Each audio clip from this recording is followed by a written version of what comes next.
this space in between a founder's vision and what the rest of the world thinks. And I call that the belief gap.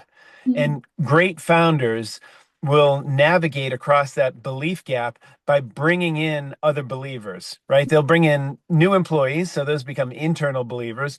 They'll bring in customers and partners and investors, and those are external believers. So they have to have this belief. So that's why I've adopted it to be the Buddha loop. So B for believe, observe, orient, decide, and act. And then Welcome to the Resilient Minds podcast, stories of grit, growth, and success. On this show, we focus on the real stories behind the success, the struggles, the resilience, and the courage it took to keep moving forward even when times got tough. My goal is to provide you with stories of hope and transformation, showing that no matter the challenges, there is a way forward, and you can find it. This is Resilient Minds. Hi, I'm your host, Dr. Campbell, and I'm here with Patrick Sweeney II. He is a five-time CEO and founder, a venture capitalist, and an investor in more than 75 startups. And I've had a startup before. It is incredibly difficult. So from, my personal thank you, I really appreciate what you do for people. And he's also a former Olympic level rower, which I'm fascinated about. That kind of athletic ability. You said that it's a full body workout. I love all the things that you're into. Thank you so much for joining us, Patrick. Jacqueline, thank you so much for having me here today. I appreciate it. Sure, sure. So you have your hands in so many different things, but it seems like you're at the point in your life where you're probably just helping mentor and support all of those of us who are still really struggling through the grit of it. Like what do you do day in and day out? Day in and day out, I'd say it's probably never the same. So the last 18 months has really been focused on my book that releases April 1st and working with a handful of portfolio companies from our venture funds to help them succeed and get onto this unicorn status. And that's really my goal now. I've had to think a lot about how to go from success to significance. Mm. And my way of doing that is to help create 1,000 unicorns. So I want to help people build companies worth $1 billion in value. And I've been doing that, as much as I can over the past 2 years or so.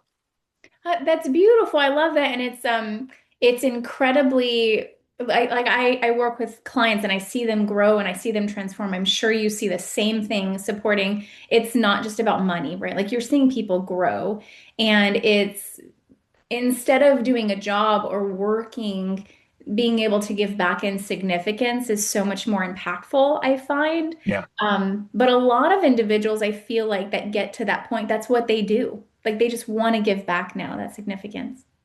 And it's amazing, Jacqueline, too, because when you start giving back, you get more, right? It's the people, and I use this in my investing strategy as well. And it's the people who are trying to solve a problem that they have or a problem that maybe, someone in their family or friends have dealt with, who create the best companies. The people who start a company to get rich Yeah. are the ones who struggle the most, right? And I've seen a lot of people. I look at a lot of deals every year, so I get great chances to invest in interesting people, and the people are always the most important thing that I look at, and then I've got a few other criteria that I go into. But I had a couple guys come to me last summer with this idea for the Dollar Shave Club where you pay a Yeah. monthly fee, and they had a Dollar Shave Club for women's health, for tampons and pads and everything else, which I thought was a brilliant idea. And I said it makes a lot of sense. They said, yeah, we're going to do something where we go to the work and the workplace will fund it, or they can come to their home. And I said, tell me about your leadership team. And they didn't have a single woman on the leadership team. And I said, why are you guys doing this? And they basically said, we think we can flip the company in 2 or 3 years and, exit.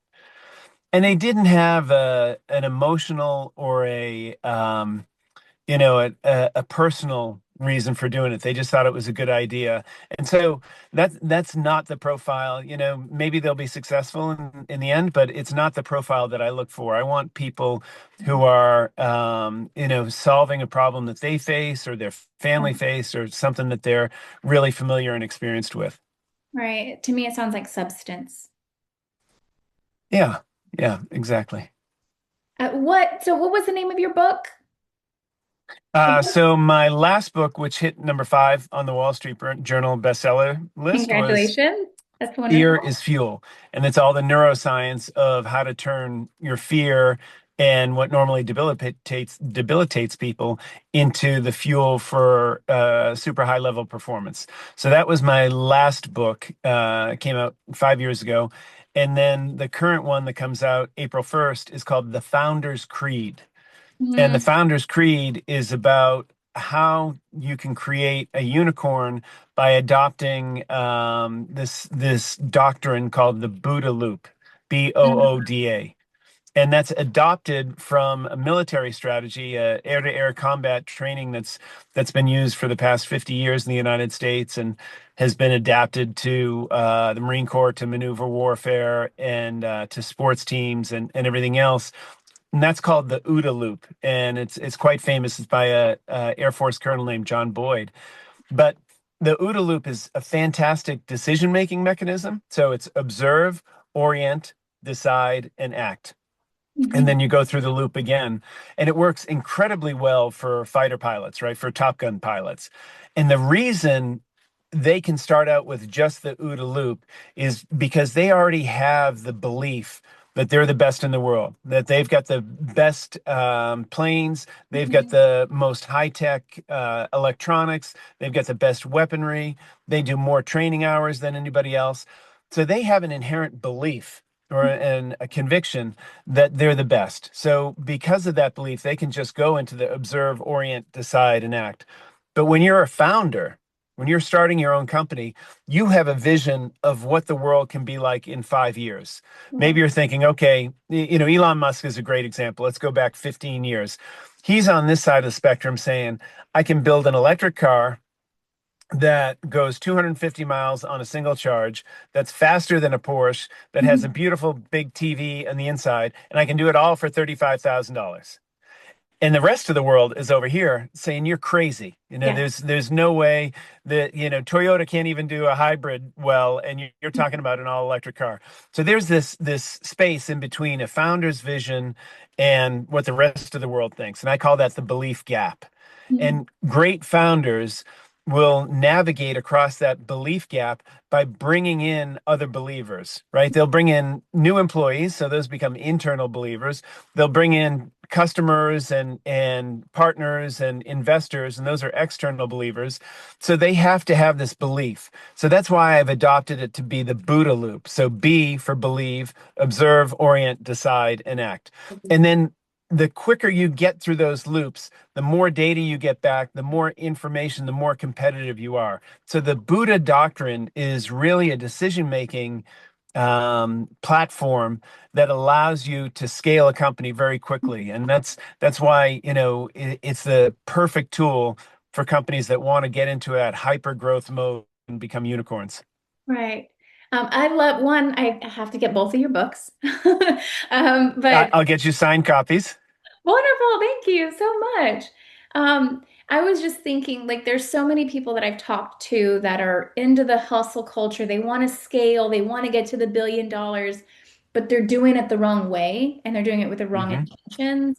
And those ones cause so many problems. They hurt themselves, their family, the people that are working with and for them, but also their clients because it's just not quality. And then what I've seen, and I would love to know your take on this, is the companies where the founders, their heart is in it, their passion, even their soul's in it, and they bring together the right people with the right vision. When stress hits, it kind of goes along with your first book. Like it changes that fear into more adrenaline and passion, and it drives the vision forward. Instead, even though there may be consistent shifts or changes, or you get a pivot, things go wrong, right? Like they work through it more as a team. What's your take on that? Yeah, so it's the alignment that you're talking about that's critical, right? And so if you've got that motivation, if you're a founder who thinks that you're going to change the world for the better, you're going to do something really good, you're going to leave your dent in the world, then that motivation is pure. And if you can get everyone aligned and going in the same direction, so oftentimes, and I had this in my first company, so I had the first real cloud hosting company, about 4 years before Amazon Web Services was even started. I had a company called ServerVault, and we were putting people's data in the cloud, and it was very secure. And you were trying to focus on government clients and insurance companies and banks and that sort of thing. So we had this really strong conviction, the whole founders team.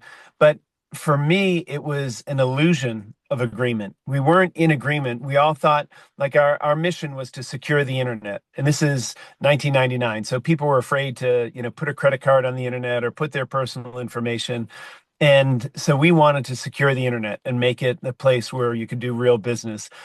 And for our CTO, it meant we had the best technology. We had the strongest firewalls, the latest intrusion detection. He was the guy who re-architected the Pentagon's network after the Pentagon got hacked into.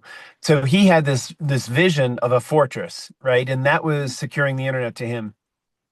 Our VP of sales, Sue, she had this vision of every client gets a custom solution.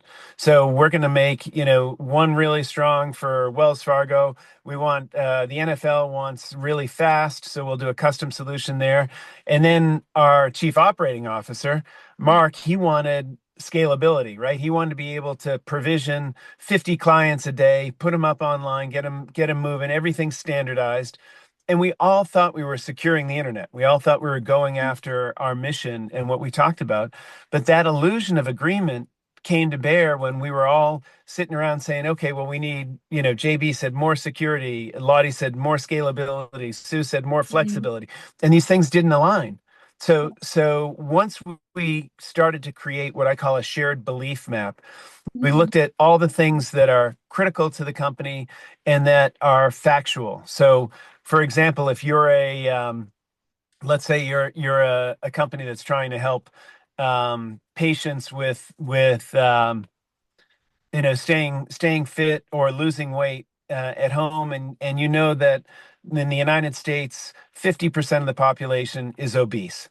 That's Mhm. one of your core ideologies, right? So you've got 150 million people in the US who are potential clients. That's a core belief, and that's something that you don't have to prove. And everyone gets aligned around three or four core beliefs that are really important to your business. Then you look for four or five hypotheses that are going to help you prove that your solution or your product is the right fit for that. And the first one, if is 150 million people who are obese, you can say, I want to affect 10% of those people with our solution. And so then you say, okay, well, that means the 150 million, we're going to get 15 million people as our target market.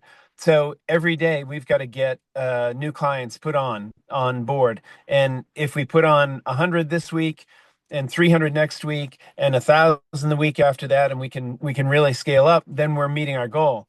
Mhm. And so you've proven that hypothesis. If all of a sudden you've got, 10 customers coming on board and 10 the next week and five the week after that, it's time to hit the kill switch, right? Because you're not going to get up to 15 million people, 20 million people scaling like that. So having a core ideology that you set the company on and then agreeing on the hypotheses that you want to test and then assigning each hypothesis to only one person. Right. So you have to have a single owner of each one of your critical hypotheses because that eliminates any of the guesswork,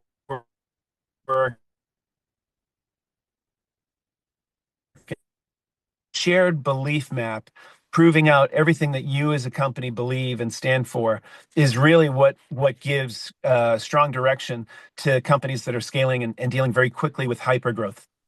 Right, because you have people there, everybody's focusing on different parts. And if you don't have that main alignment, then it looks like you're working together when you're really not. Exactly. That's exactly right. And that's why so many companies fail after they do their Series A, right? They've got a product that the market has validated, and they've got some sales and they've got customers. Then they go out and raise all this money, and they raise it, and they end up splintering the company because they're not aligned. They don't have that shared belief on where the resources should be going. So people just started doing their own things, and before they know it, the company's, imploded, or they're selling it just for the technology, or they've got to do another fundraising round. Yeah, and that's unfortunate if, I mean, of course it causes everybody stress, time, money, and energy, right? But that's really discouraging if you're that founder with this amazing world-changing idea. There's usually easier ways to do things, but you have to look at those Yeah. finer tooth um, situations. And people who have actually been through it, I find, are the ones who are coaching those of us who are still going through it. So have you been through one of those really heartbreaking losses of a business? Yeah, and interestingly enough, Jacqueline, it was my most recent one. So it was my last startup, which was called DaVinci 3.0, and it was a modular high performance computing solution. So we originally designed it as a green, ecologically friendly way of Bitcoin mining, right? Because Bitcoin and the whole crypto world is, going to dramatically impact the world's economy and every financial system. So it's not going away, but it's not being done in a way that's environmentally friendly. So we took this technology out of MIT and built up, basically these modular systems, and we didn't follow the Buddha doctrine, right? So we just assumed that our idea was great. The team was the smartest that I'd ever put together. We had great interest from people. But as we kept building, we weren't testing out our hypotheses. Right. We weren't saying, okay, well, if we're building this solution, we're going to put in all the computing power that a Bitcoin miner needs, and they can drop it on, on site where there's power generation, and we'll have this really elegant solution. People will love it. It's cheaper. It's better for the environment. It's perfect. Well, what we didn't realize, because we weren't going through the Buddha loops, we didn't realize that the main monopoly chip provider that does Bitcoin mining Mm. wouldn't validate any warranty or any support if the chips were immersed in cooling fluid. So this was all liquid cooling based, so we could get a lot of high density with much more efficiency from in an energy perspective. But it immediately voided the warranty of the thousands of chips that we were putting in the immersion fluid. We didn't realize this till the end, and so I had put a couple $1 million of my own money in there that, was a complete write-off. And I had a bunch of friends and colleagues from this group called YPO, Young Presidents Organization, that put in their money as well, and it was, all a loss. And part of it was the collapse of the crypto market with Sam Bankman-Fried, and everything that happened there. And then part of it was just us not going through the Buddha loops, right? Not using the doctrine. And that's the reason I wrote this book. Is I learned so much from that experience, that I wanted to share that with everyone else, with the goal of creating 1,000 unicorns, helping a lot of people succeed. Well, I appreciate that. And I'm sorry that the best lessons come from hard lessons, right? They And I'm do. sure that book is going to help so many people not do the same thing. But no matter how much we know, it's like we're still learning. Like there's always new lessons as long as you're making the new ones happen, not old ones that Yeah, you should have well, already that's it.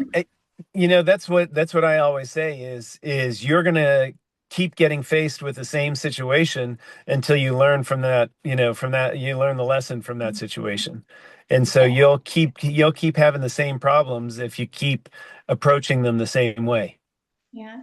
So I appreciate you saying that because that gives me a lot of validation, right? Because that's just what I keep holding on to. I'm like, as long as it's a new mistake, then you're fine. Um, Yeah, exactly. you keep using the word unicorn. What does that mean? So unicorn in the startup world is a company that has a value of more than $1 billion. Oh, wow. So, three of the companies that I've worked with have now become unicorns. And I'll give you a great example with one of my adventure partners. So, a Finnish guy named Sami Inkinen, he and I met at the Leadville 100 mountain bike race. And he had just started a company called Trulia, which did real estate evaluation and everything else. He and his partner Peter Flint built it when they were still at Stanford in graduate school, and they were doing, it was online real estate appraisal and sales and that sort of thing. And it was so new, the investors just thought it was the craziest thing they ever heard of. It was like ordering sushi through the mail. Like, why should we put homes up on the website? And they were really ahead of their time, but they got everyone across the belief gap, right? They got employees who believed what they were doing. They Hmm. found realtors were really fighting what they were doing, right? Because they thought they'd lose their jobs, Yeah. but they got external believers, they got internal believers, they crossed the gap, and they ended up selling the company for $3.5 billion. Wow. And so he started another company that I'm an angel investor in that's trying to cure type 2 diabetes. Hmm. And they're doing it not with drugs, but with diet and exercise and measurement. And they've got millions of people now on the Verta platform, and they'll probably do an IPO this year, right? They've had a tremendous start, and things are going really well for them. And Sami is, he and I have done adventures all over the world. So we've done mountain biking races and climbs and everything else on 4 continents, I think. And one of the things he always says is running a startup is like chewing glass. And he said if you're gonna chew glass every morning, then it's just as easy to do it to create $100 million company as it is to create a $1 million company. And I think that's where a lot of people that I know and I see, I do a lot of keynote speeches and speak at schools and that sort of thing, like colleges, business schools. And one of the things that surprises me is that the people who have great success are just normal people, right? They're the only difference between, the people who are super successful and people I've met who aren't is really just their attitude and whether or not they have they impose their own performance ceiling, on themselves, and they say, I don't deserve to be my parents were Irish immigrants. I was the first person to go to college, and if I make $100,000 a year, I'm doing great. And they hit that, right, and then they come back down, and they hit that, and they come back down, and they're the type of person who could be making $1 million a year, but they don't necessarily believe it. Right. Because it's our potential and we're the ones that are limiting it. Yeah, 100%. And I've spoken to more than 500 CEOs in the past maybe 3 or 4 years since the other book came out. So I'll speak at these YPO groups. And one of the things that shocked me when I first started was in YPO, you have to be running a company bigger than $20 million. And there are hundreds, if not thousands, of CEOs who are running companies worth several hundred million. Mhm. And so they're successful entrepreneurs, successful hired CEOs, and 90% of the CEOs that I talk to after I do these speaking gigs Mhm. have had one of the things that most people have, and they think they're the only ones who feel this way: imposter syndrome. Yeah. So 90% of the CEOs that I met all over the world have had a bout with imposter syndrome. And just knowing that, I think, should give anyone comfort when they start to doubt themselves and that doubt starts to creep in. They say, look, the COO of Facebook, Sheryl Sandberg, who's a YPOer, she's had imposter syndrome. She's wondered why she was up on the stage before. So it happens to all of us. It's just a natural reaction. And if you know that, you can press through it. Absolutely. Yeah, I love the wealth of knowledge that you're giving the audience right now. And I personally really appreciate it. Before we have to hop off today, though, what would you say are the three most important things that you've done for yourself that have gotten you where you are today? First and foremost has been health. So when 20 plus years ago, when I was 35, I woke up one morning, could barely get out of bed, felt terrible. My arm was all swollen, and I was living this lifestyle. I was constantly scared. So I was producing all this cortisol, which is the stress hormone, and it was just coursing through my body, and I didn't recognize what was going on. And so what I did was do what a lot of people do when they feel that stress. I started drinking, and I drink somewhere between 6 and 10 drinks and cocktails every night. And I go to a venture capital event or I go to some networking event and drink there. And then I'd come home and I'd feel guilty about it, right? The whole Mhm. Irish Catholic thing. And so I'd fall asleep at, 1 o'clock in the morning and I'd wake up at 5 to hit the gym. And I'd hit the gym and then I'd be so tired, I'd have to have a Diet Coke with caffeine to keep me going through the morning, another Diet Coke at lunch, and two more Diet Cokes in the afternoon. So I was just living this toxic lifestyle, all because of fear. Yeah. And then one morning I end up waking up and I can't even get out of bed. The local hospital Mhm. says, we'll do some tests and we'll get back to you in the afternoon, but it looks like you have a staph infection in your arm. And we see that with guys who go to the gym a lot. And he said the nurse will take some blood and she'll give you a call in the afternoon. Well, the nurse didn't call me back. The doctor called me back and he said, I don't know what it is, but here in Reston, Virginia, we don't have the capability of finding out. I want you to go up to Johns Hopkins and get to the bottom of this because they're the best hospital in the world. Yeah. So I went up to Hopkins, did a ton of tests, and they basically said, we don't know if the treatment we're going to use will work. So if it doesn't, you've probably got 2 weeks left to live. You might want to get your affairs in order and say your goodbyes. Now, at this point, I had a 1 year old daughter, and my wife was 6 months pregnant, and I'm thinking I'm about to die. And the only thing I felt at that point was a tremendous sense of regret Mhm. because I had all these fears. My real fear, my root fear started from being afraid to fly. Mhm. So I saw a plane crash when I was 6 years old, and it just left this impression on me. And I did everything I could to avoid getting onto an airplane, right? I'd drive or I'd make excuses. And then when I'm sitting there in Hopkins, I thought, well, this is ridiculous. I was afraid of everything, and now I'm going to die. And I'm Mhm. going to die anyways. And I missed out on family reunions. I missed out on spring break. I missed out on all this, on life. And I said, if I get out of here, I'm going to learn how to get over that fear of flying. And I'm going to be the kind of dad that can take his daughter to Disney World and hop on a plane or get on a plane to Ireland to go back to see her family. Yeah. And I'm going to be a courageous dad. And not to give away the ending, but I lived. And, and as soon as my immune system came back, I decided I was going to take flying lessons. Yeah. And I took flying lessons, and the first two were absolutely terrifying. Mhm. And then after that, a strange thing started to happen. The more I understood about the physics, about the safety systems, of all that, I fell in love with flying. It became one of the most fulfilling, exciting, just rewarding experiences. So I got my private license, I got my instrument rating, I got my commercial license, my seaplane rating, and now I fly stunt planes for fun. Very And cool.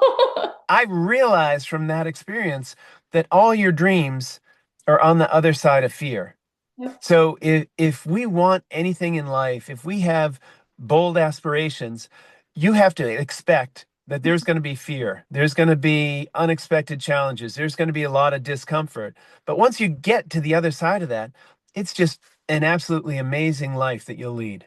Right. Absolutely. I think that there's a lot of value in that first book too. You Yeah, know, the fear is fuel has yeah. helped a lot of people. Yeah, for sure. The But Founder's Creed, the new book is very specific to entrepreneurs and people who want to start their companies and grow their companies. But both have a lot of neuroscience in it. Right. I bet. It sounds like I could really nerd out on that. My specialty has been neuroscience for quite a while, but it's never boring. It continues to fascinate me. Yeah, But at the same time, it's very hard navigating it in real life too. it sure is. All right. Well, thank you so much for your time today. I appreciate having you on. Well, it was great to be here, and thank you to all your listeners for listening in on us. Thank you.